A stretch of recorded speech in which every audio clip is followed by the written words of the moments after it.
Hello, I'm Fantastic and Fantastic, and today I'm going to be talking about why Chuan is fantastic. So, with the return of the Dragonbound Dragoncaller Raric Machine, along comes an incredibly strong farmable monster. And while the Raric Machine portion has been, to say, disappointing, relatively speaking, Chuan is now really better than ever. And with that in mind, it's worth it for essentially every player to actually acquire her. And even if you already have one or maybe two copies already, it's still worth getting more because it's farmable and it's quite valuable because she has both a weapon assist form and can function as a sub/leader. So for her weapon assist form, she provides you with 4 Dark Rose. There's only 3 cards that provide 4 or more Dark Rose through weapon assist, and full bind immunity. Furthermore, her active skill can either be on a 34 down to a 4-turn cooldown. So if left unskilled, you have an incredibly long buffer that will basically never charge up when playing through a dungeon. Conversely, if you max skill her, that 4-turn active can be used on a regular basis to generate a beautiful row of Dark Orbs, which is what you probably want anyways with this weapon assist. And there are no real downsides to this because, again, it is farmable. You can choose to acquire it, which you should, to be honest, and it's going to help you advance. And at this point in time, depending on how far or how long you've played in the game or how lucky you have been, you may or may not actually have a full bind immunity weapon assist. And being able to acquire one through a farmable is tremendously valuable because they were, at least for some period of time, locked behind higher rarity cards, and now we're at least being able to enjoy it for every single player. Now, I did mention how there are 3 cards in total that have 4 or more Dark Rose, and one of them is Yugi's weapon assist, which is not something the average player is going to have. If you have a single Yugi, you're going to be using them as a leader pretty much. If you have a second one, you're maybe using them as a sub for said team. Like, it's just not a common card. And the other one is Eris's Apple, which will basically gimp that monster's attack by 2,000 while not providing bind immunity. So Chuan is just the best option in terms of farmable, and there's no reason why you shouldn't have her. One thing I do want to mention, at least that I've done for myself at some point, is that the weapon assist obviously helps for mono dark teams, but let's say you were using Diao Chan as a sub, and you can use her on some certain dark teams. Maybe you use her on, say, like your Yugi teams because you want to transform. She has 4 skill boosts. It's not a bad thing. Maybe enter the dungeon with her as a leader for 7 by swapping shenanigans. Point is, she could be used on mono dark teams. And if you inherit this weapon assist on top of her, you fix her vulnerability to binds and give her massive passive damage.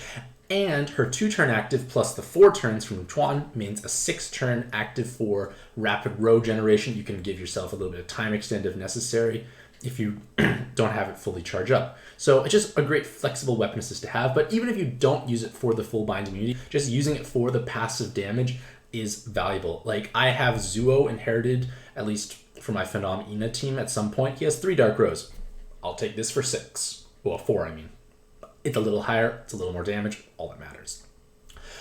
On the other hand, her evolved form kind of continues that trend of, I have lots and lots of rows. I'm pretty sure I copy-pasted 8 rows, and yes, I did. She has 8 rows, potentially 9 rows of Super Awakens.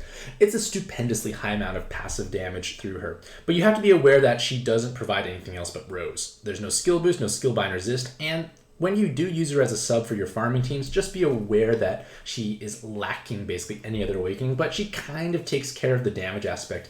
And one important thing is, because it's a 4-turn cooldown, this can be used multiple times in a single dungeon. And that definitely can help alleviate team building constraints because that row should kill a spawn and it will charge back up fast. If you have any other haste on the team, it will charge up even faster. The point of the matter is, it's a great damage solution for farming various content where things are predictable. On the other hand, for her leader skill, she is a high skill, high reward, high risk leader because you are fixed at 4 seconds of orb movement time and no skyfalls. So you can't get lucky, so to speak. But you can have up to 1,600 times attack when hitting 9 combos. Now, with 4 seconds of movement time, it's unlikely you're going to hit that many combos, along with a board just not actually having that many orbs. But if you are able to hit like 5, 6 combos, you might be able to actually kill things. And this has a couple of uses. One, it could be to like flex on your friends, saying like, look at me, I can match so well in 4 seconds. But in terms of a bit more practical application, some ranking dungeons where you need to go fast, you need to have lots of damage, and there are too many preemptives for Zeus verse, Chuan can be a suitable replacement. Yes, you do have to match more combos by comparison, but that hopefully is compensated out, and the no Skyfall clause can be something for players who don't actually have a no Skyfall badge. Furthermore, you can use less subs because your damage output could be quite high, which means there are less pings, and you don't need active skills, so you save time there. You don't have to actually heal, because Zeus verse would actually have to spend time healing after preemptives. So it's just nice to have. I haven't used her for ranking dungeons in some time, but I used her like in December of 2018, which is a year and a bit ago. So maybe it'll come back, but maybe it may not. Either way, she is farmable, so it's worth acquiring her. So in conclusion, she is a wonderful farmable card. There's not much else to say beyond that. Go acquire her. She requires 5 rainbow event tokens. It's definitely worth your effort. Regardless of all that, let me know what you think about her in the comments below, as well as how you have been using her. Do you find her more valuable as a weapon assist or in her evolved form? Either way, hopefully you all have a fantastic day. I wish you all the best luck in your own pad adventures, and happy puzzling.